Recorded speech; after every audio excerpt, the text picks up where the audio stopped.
मोहसिन को दावत देता हूँ कि वहीं और अपने ख्यालात का इजहार करें। बिस्मिल्लाहिर्रहमानिर्रहीम। मैंने 1947 की चीखें सुनी थी।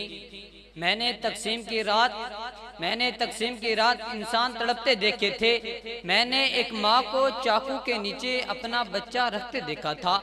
मैंने आज़ादी को खून में भीगते हुए जन्म लेते देखा था। सदर अली वकार, अगर आज हम 14 अगस्त के दिन को जोशो खरोश से मनाते हैं, पर आज आइए इस दिन को जोशो खरोश से नहीं बल्कि एक जज्बा बनाकर महसूस करें।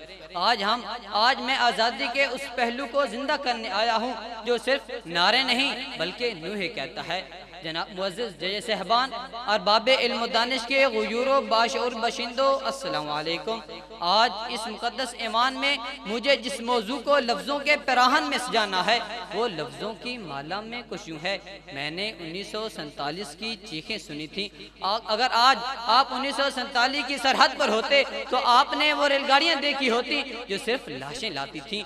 आपने वो माएँ देखी होती जिन्होंने अपनी बच्चियों को जहर दे दिया ताकि वो बच जाएं मगर इज्जत ना लुट जाए। आपने वो गलियां देखी होती जहां ना अज़ान बाकी रही ना घंटियों की आवाज, बस चीखें और खामोशी का मातम था। अली वकार, मैंने 1947 की चीखें सुनी। वो चीख जो एक नामौलूद पाकिस्तान की पहली चीख थी, पहली सदा थी।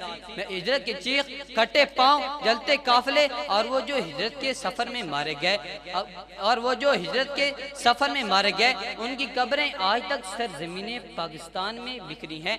अगर आपने हिजरत के काफले देखे होते तो शायद आपको ये जमीन भी सुर्ख नजर आती और आप कहते मैंने 1947 की चीखें सुनी थी। सदर अली वकार, मैंने एक ऐसे बूढ़े बाप की चीख सुनी जो अपनी बेटी की लाश को कंधे पर ले जा रहा था। मैंने उन खवातीन की चीखें सुनी जिनकी इज्जतें लुट गईं और आंखें झुक गईं। जनाब सद, क़यामत वो ना होगी जो सूर फूकने से आएगी बल्कि क़यामत वो थी जो तकसीम के वक्त औरत पर गुजरी। मैंने एक माँ को आग में कूदते देखा, एक बहन को दरिया में छलांग लगाते देखा। मैंने 1947 की चीख सुनी। वो चीख सिर्फ एक लड़की की चीख ना थी बल्कि पूरी कौम की इज्जत की जनाजा था। सदर अली वकार, मैंने उन बच्चियों की चीख सुनी जिन्होंने अपना बचपन देखे ही नहीं, खिलौने टूट गए, मट्टी के घर जल गए और एक नस्ल मुस्कुरा न सकी। सदर अली वकार, मैंने उन बच्चों को देखा जिन्होंने अपने माँ बाप को अपनी आंखों के सामने शहीद होते देखा, जिनके स्कूल, बस्ते, ख्वाब वगैरह सब खून की नदी में बह गए। पाकिस्तान के वजूद को जख्म लगे तो फिर ये वतन चुप नहीं बल्कि चीख कर कहता है मैंने कुर्बानियां देखी हैं, मेरी बुनियाद कुर्बानियों पर है, मैं लाशों पर खड़ा हूँ।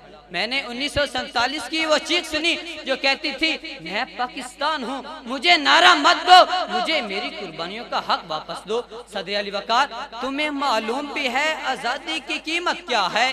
तुम्हें मालूम भी है आज़ादी की कीमत क्या है? एक कटी हुई माँ की छाती और एक मासूम बच्ची की चीख। सदर अली वकार, अब सुनो, क्या तुमने कभी आज़ादी को खून में तड़पते हुए देखा है?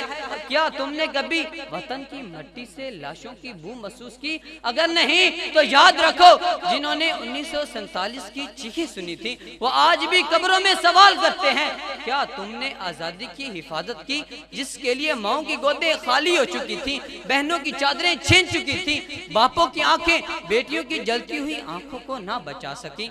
सदर अली वकार, तारीख के वो लम्हे लहू में डूबे हुए, एक हिजरत, एक क़यामत, एक तूफान थे हम। ये चीखें सिर्फ उस वक्त ना थी, ये चीखें आज भी ज़मीन की झरियों में मौजूद है। ये चीखें आज भी हर यतीम बच्चे की आंख पर, हर बेवा की फरियाद में जिंदा है। मैंने 1947 की वो चीख सुनी, वो चीख आज भी मेरी रूह को हिला देती है और मुझे झंझोड़ कर कहती है ये दाग उजाला, ये शब गुज़िदा सहर, ये दाग उजाला, ये शब गुज़िदा सहर, ये वो इंतजार था जिसका ये वो सहर तो नहीं। आपकी समातों का शुक्रिया, वस्सलाम। आज का हमारा मुकाबला